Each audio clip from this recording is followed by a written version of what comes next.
Bismillahirrahmanirrahim. Hi guys, I'm Fakhr Abbas. I hope you will be fine. And today we are going to discuss very important long question, themes of paradise lost by John Milton. So let's we start our video without wastage of time. दोस्तों आज हम paradise lost के themes को thoroughly discuss करेंगे ताकि exam में अगर 20 marks का कोई भी क्वेश्चन पूछा जाए तो आप उसको इजीली अटेम्प्ट कर सकें, इजीली लिख सकें। तो आज हम पैराडाइज लॉस्ट के उन थीम्स को थारोली और डिटेल के साथ डिस्कस करेंगे जो मोस्टली एग्जाम में पूछे जाते हैं या जो इम्पोर्टेंट है। जो थीम हम डिस्कस करेंगे उनमें से एक एक बार भी लॉन्ग क्वेश्चन आ सकता है, इसलिए हम हर थीम को डिटेल के साथ डिस्कस करेंगे। तो थीम्स को स्टार्ट करने से पहले हम ब्रीफली पैराडाइज लॉस्ट के इंट्रोडक्शन को देखते हैं।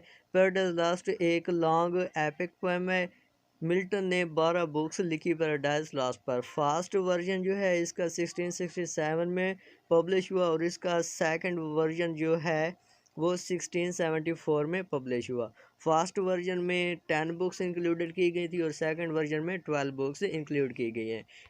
इस पैराडाइज लॉस्ट एपिक पोएम में मिल्टन जो है वो ह्यूमन का फॉल के बारे में बताते हैं, फॉल ऑफ मैन के बारे में बताते हैं और इसके साथ ही वो सैटर्न की डिसओबीडियंस के बारे में बताते हैं, सैटर्न की गॉड के अगेंस्ट वार के बारे में बताते हैं डिटेल डिस्कशन के साथ कि सैटर्न जो है ये पहले एक एंजल हुआ करता था और बाद में ये डेविल्स में कन्वर्ट हो गया। जब इसने गॉड के अगेंस्ट वार स्टार्ट की तो गॉड ने इसको हेवन से निकाल कर हेल में फेंक दिया। तो ये सारी स्टोरी जो है इसी के ऊपर बेस करती है और किस तरह एडम और ईव को हेवन से निकाल कर अर्थ पर लाया गया। तो ये था इसका ब्रीफली इंट्रोडक्शन। अब हम थीम्स को स्टार्ट करते हैं। तो इसका पहला थीम है the importance of obedience to God.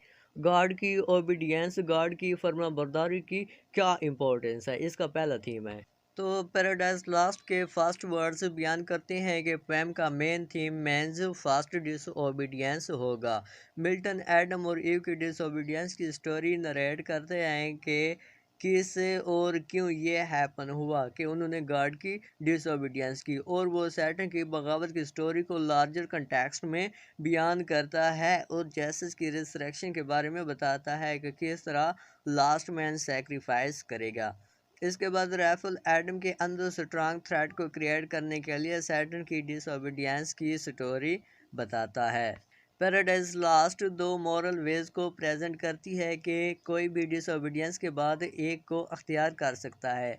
एक रास्ता वो है जो डाउनवर्ड की तरफ है जिसमें गुनाहों का इजाफा होता है और डिग्रेडेशन होती है और ये सैटर्न ने रिप्रेजेंट किया है। दूसरा रास्ता वो है जिसमें डिसओबीडियंस के बाद नदामत और शर्मिंदगी होती है और ये रास्ता एडम और ईव ने रिप्रेजेंट किया है। अगरचे एडम और ईव फास्ट ह्यूमंस हैं जिन्होंने गॉड को डिसोबे किया है और सैटर्न गॉड की तमाम क्रिएशंस में से फास्ट है जिसने डिसोबे किया है। गॉड के अगेंस्ट बगावत का फैसला उसने खुद किया है और उसे किसी ने उकसाया नहीं है या मशवरा नहीं दिया। हेल में पहुंचने के बाद वो अपने डिसीजन को कंटिन्यू रखते हुए गॉड को डिसोबे करता है और ये बात इंश्योर करती है कि गॉड उसे कभी भी माफ़ नहीं करेगा।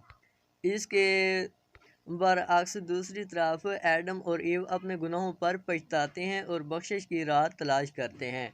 सैटर्न के बरअक्स एडम और ईव समझते हैं कि ज़मीन पर सख्त मेहनत और मुशक्क़त के ज़रिए गॉड की डिसओबीडियंस को करेक्ट करेंगे। तो इधर टॉयल का वर्ड जो यूज़ हुआ है इसके मीनिंग है सख्त मेहनत या मुशक्क़त, और पीछे एक वर्ड यूज़ हुआ है रिपेंट। रिपेंट का मीनिंग है पछतावा महसूस करना, पछताना वगैरह के।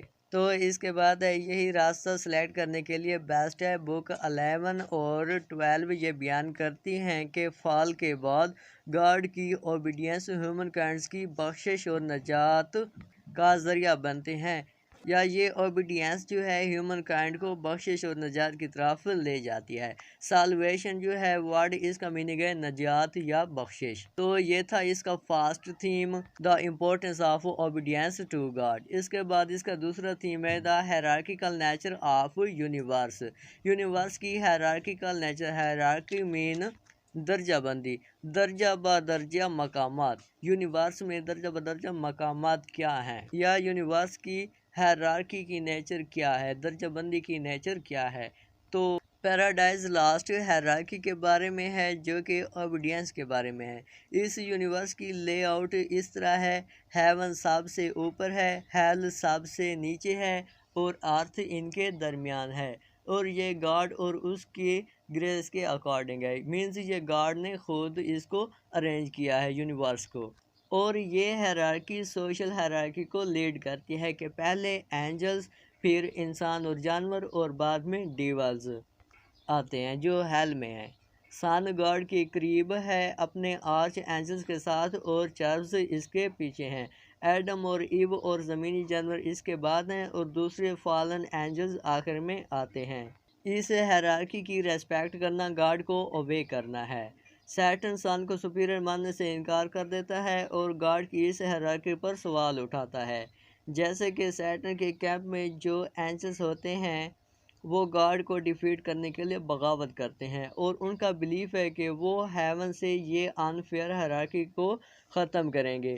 जब सन और गुड एंजल्स ने उन्हें शिकस्त दी और उन रेबल एंजल्स को हेवन से निकाल दिया गया, तो आखिरकार सैटर्न आर्ग्यू करता है कि वो हेल में अपनी हायरार्की बना सकते हैं, लेकिन वो कभी भी गॉड की इस हायरार्की का हिस्सा नहीं बनेंगे जिसमें उन्हें सबसे नीचे रखा गया हो।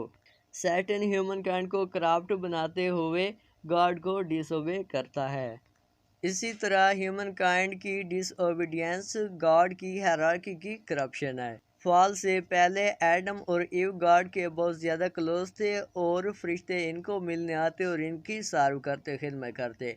ईव अपनी शादी में फर्मा बरदारी को कबूल करते हैं। ईव की जब शादी होने लगती है तो वो फर्मा बरदारी को कबूल करती है। इस दौरान गॉड और रेफुल एडम को बताते हैं कि ईव गॉड की ग्रेस से बहुत ज़्यादा दूर है बनिस्बत एडम के, क्योंकि उसे गॉड और एडम की खिदमत करने के लिए बनाया गया है। जब ईव एडम को आमादा करती है कि उसे अपना काम करने के लिए अकेला छोड़ दिया जाए, तो वो उसे चैलेंज करती है कि मैं सुपीरियर हूँ और तुम इन्फीरियर हो। ईव जो है वो एडम को कहती है कि मैं सुपीरियर हूँ और तुम इन्फीरियर हो, जब वो अपना काम अकेला करने लगती है। और दोबारा एडम फ्रूट खाते हुए गॉड की रज़ा के बजाय अपने अंदरूनी फितरी अमल से गॉड से बगावत करता है और ईव को ओबे करता है। मीन्स जो fruit of knowledge, forbidden fruit of knowledge था, एक ट्री था जिसका फ्रूट खाने से गॉड ने मना किया हुआ था, फॉरबिडन ट्री था, उसका फ्रूट एडम ईव के कहने पर खा लेता है और इस तरह वो ईव को ओबे करता है और गॉड को डिसोबे करता है। और बुक 11 और 12 में एडम की इस तरह की बहुत सी एग्जाम्पल्स मिलती हैं जिनमें वो गॉड और उसकी हायरार्की को डिसोबे करता है, लेकिन ये भी बयान किया गया है कि सन की सेक्रीफाइस से ये हायरार्की दोबारा रिस्टोर हो जाएगी। तो ये सन कौन है? तो क्रिश्चियनिटी में हज़रत ईसा को गॉड का बेटा कहा जाता है और माना जाता है।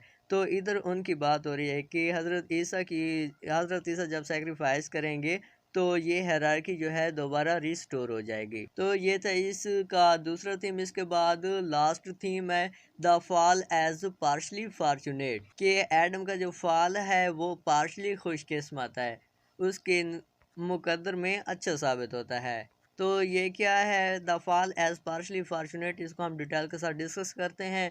बुक 12 में क्रिस्ट रिडेम्पशन मीन्स क्रिश्चियनिटी में ह्यूमन काइंड की निजात को देखने के बाद एडम ये सजेस्ट करते हुए कि ह्यूमन काइंड का फॉल दर हकीकत उसके हक में अच्छा साबित होता है, वो गुनाह को फीलेक्स कुल्पा यानी हैप्पी फॉल्ट की तरह रेफर करता है। यानी बुक 12 में जब वो देखता है कि सन की सेक्रीफाइस से ह्यूमन काइंड को साल्वेशन मिल गई है, ह्यूमन काइंड को निजात मिल गई है, बख्शिश मिल गई है, तो वो अपने गुनाह को फीलेक्स कुल्पा कहता है, यानी कि हैप्पी फॉल्ट कहता है। और ये क्लेम करता है कि उसका जो गुनाह है वो दर हकीकत उसके लिए अच्छा साबित हुआ है। और एडम और ईव की डिसओबीडियंस गॉड को अलाउ करती है कि वो अपनी पुनिशमेंट में फॉरगिवनेस और मर्सी को शो करे, और ये गॉड की केयर को भी शो करती है कि किस तरह गॉड अपनी ह्यूमन काइंड का ख्याल रखता है, किस तरह गॉड अपने बंदू का ख्याल रखता है। और सन की तरफ से लव और कंपैशन का डिस्प्ले ह्यूमन काइंड के लिए एक गिफ्ट है। ह्यूमंस अब पेन और डेथ को एक्सपीरियंस करते हैं, लेकिन इसके साथ ही वो रहमदिली, बख्शिश और शान शौकत को भी एक्सपीरियंस करते हैं, जो पहले कभी ना की थी जब वो ओबे करते थे। मीन्स जब वो गॉड की ओबे करते थे तो ये सारी चीज़ें वो कभी एक्सपीरियंस नहीं करते थे, और जब उन्होंने डिसओबे किया है तो वो ये सारी चीज़ें एक्सपीरियंस करते हैं। मीन्स ये सारी चीज़ें उन्हें गॉड की डिसओबीडियंस करने से, गॉड को डिसओबे करने से मिली हैं। जब शान शौकत एक मर्तबे से, एक मकाम से ह्यूमन काइंड का फॉल होता है तो वो मुसलसल गॉड की ओबीडियंस और जज्बे से खुद को सेफ कर लेता है। सन्स की सेक्रीफाइस और रिसरेक्शन से ह्यूमन काइंड को नजात मिलती है, तो वो अपने पहले वाली स्टेट को रिस्टोर कर सकते हैं। अगर आसान अल्फाज में कहें तो गुनाह और डेथ से अच्छा मिलेगा और ह्यूमन काइंड को रिवार्ड भी दिया जाएगा, और ये फॉर्चुनेट रिजल्ट गॉड की रीजनिंग को जस्टिफाई करता है और एक्सप्लेन करता है कि ह्यूमन काइंड के लिए गॉड के प्लान को, और ये जस्टिफाई करता है और एक्सप्लेन करता है कि किस तरह गॉड ने ह्यूमन काइंड के लिए ऑलरेडी एक प्लान किया हुआ है। तो ये था हमारा आज का topic, theme of paradise lost. बहुत ही इम्पोर्टेंट टॉपिक है और ये लॉन्ग क्वेश्चन आ सकते हैं पैराडाइज लॉस्ट में से, तो एग्ज़ाम में इनमें से एक पर भी डिटेल में लॉन्ग क्वेश्चन आ सकता है कि वो कह सकते हैं कि importance of obedience to God, इस पे डिटेल नोट लिखें। ये एक पैराडाइज लॉस्ट का थीम है। और इसी तरह वो लिख सकते हैं कि पैराडाइज लॉस्ट का एक थीम है the hierarchical nature of the universe, इस पे लॉन्ग क्वेश्चन है, इस पे डिटेल नोट लिखें। और इसी तरह एक और लॉन्ग क्वेश्चन भी बन सकता है the fall as partially fortunate, इसको डिटेल में एक्सप्लेन करें। और या जस्ट वो ये कह सकते हैं कि पैराडाइज लॉस्ट के थीम्स को एक्सप्लेन करें। तो बहुत ही इंपॉर्टेंट लॉन्ग क्वेश्चन ये है कि importance of obedience to God और the hierarchical nature of the universe, ये दो लॉन्ग क्वेश्चन बहुत ही इंपॉर्टेंट हैं और ये एग्जाम में पूछे जा सकते हैं। तो आई होप आपको समझ आ गया होगी। अगर फिर भी कोई क्वेश्चन हो या किसी पॉइंट की समझ ना आई हो तो आप कमेंट बॉक्स में पूछ सकते हैं। और इसको लाइन बाय लाइन इसलिए ट्रांसलेट नहीं किया क्योंकि अगर हम लाइन बाय लाइन इसको ट्रांसलेट करते तो ये काफ़ी लंबी वीडियो बन जाती, तो इसलिए टाइम को सेव करते हुए हमने इसके तमाम पैराग्राफ्स जो हैं उनकी ट्रांसलेशन आपको बता दिया है, उनका मफहूम बता दिया है, उनके मीन पैराग्राफ्स में वो क्या कहना चाहता है। तो अब तक के लिए अल्लाह हाफ़िज़, मिलते हैं अपनी नेक्स्ट वीडियो में।